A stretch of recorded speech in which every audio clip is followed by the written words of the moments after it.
Paramashivoham.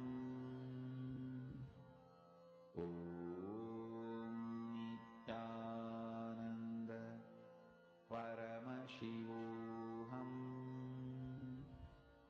Om Nithyananda Paramashivoham. Om Nithyananda Paramashivoham. Om Nithyananda Paramashivoham. Om Nithyananda Paramashivoham. Om Nithyananda Paramashivoham.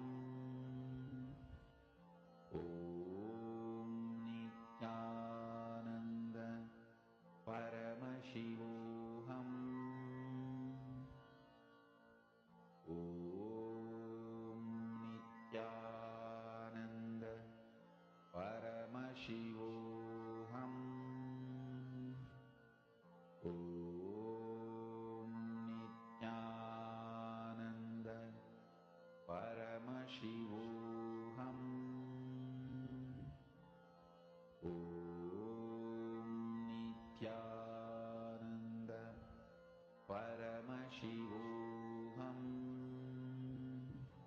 Om Nithyananda Paramashivoham. Om Nithyananda Paramashivoham. Om Nithyananda Paramashivoham. Om Nithyananda Paramashivoham. Om Nithyananda Paramashivoham. Om